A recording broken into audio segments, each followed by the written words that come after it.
There's something that I'm really trying to get better at that my girlfriend has actually helped me the most with. I didn't even know I had this huge problem, but she brought it to the limelight, and now I'm trying to do better. I don't know how good I'm doing currently, but it's something that I'm trying to improve. And that is how to be a better leader and how to properly motivate people, especially now that we're growing the team size. We're probably going to hire another few dozen people over the next 6 months. And so how can you be a better leader at scale and not be a dictator? Because I'm a very direct person. I'm not good at giving compliments and reaffirming people verbally through positive affirmations, you would say. How am I trying to fix this? Because I actually think it's very important for building a team that doesn't hate you. I definitely don't want to be hated. I care about every person on the team very deeply. I want everyone to have unlimited opportunity that we bring on. And so one thing that I'm trying to do to be better is reaffirm when someone does something good. And you said, yeah, Josh, this is the easiest fucking thing in the entire world. It's not, and it's very uncommon. It doesn't come naturally to me. But when someone does something good and they do something very well, you should be giving a personalized positive reinforcement towards that behavior. If someone is performing well on your team, if you're the boss or you're running a business, you normally only go to people when something is wrong. It is very rare as a human to go to someone because someone is doing something good. It's just, oh, that's how it should be. Not exactly.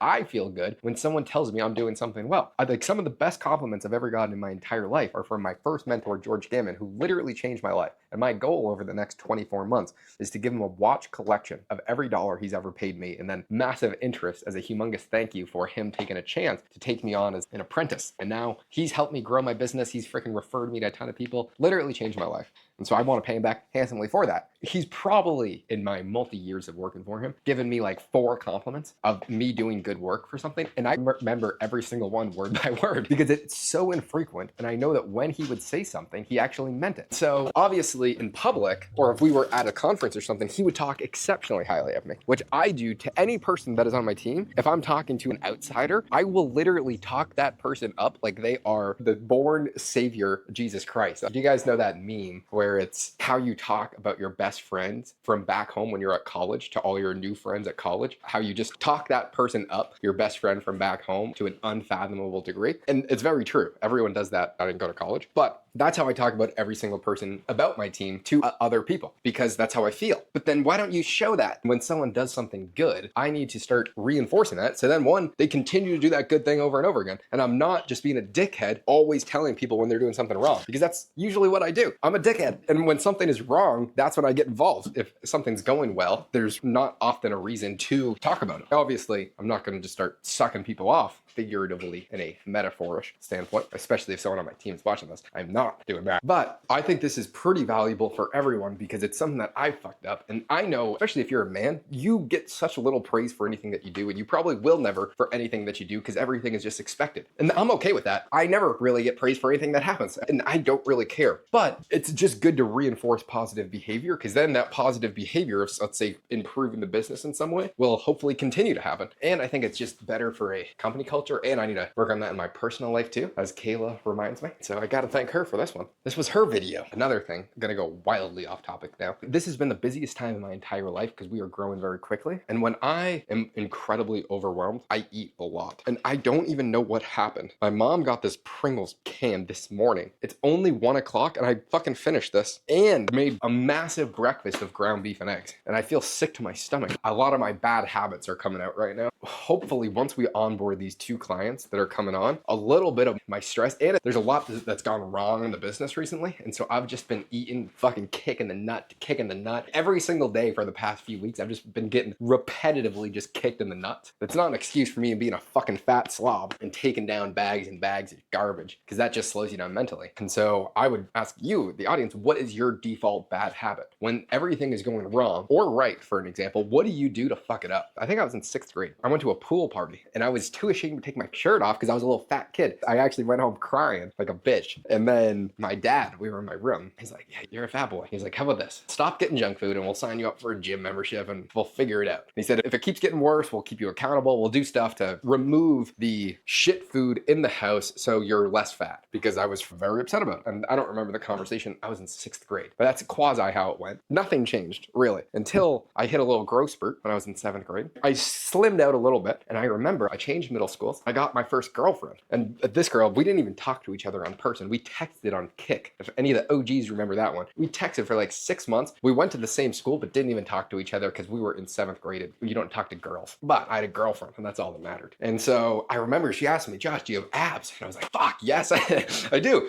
She said, well, let me see them. I was like, fuck, I don't have abs. So I was looking at my flab down at my gut, and I was like, dude, what the fuck am I gonna do? And I was playing probably Black Ops 2 at the time, and I just said, well, here's what I gotta do. In between every single game, I'm just gonna start to do sit-ups and push-ups until I have abs. I started working out, 7th grade, started doing that. I was like, Mom, I gotta sign up for a gym membership. We started going to Planet Fitness, and I started working out a ton. And then I don't even remember this girl's name, but she started me out working out. Have not been fat since. I'm getting a little chunky right now. This had nothing to do with anything. I honestly forget what this video is about. An interesting talk point. But anyway, I don't know what happened, but fucking goodbye.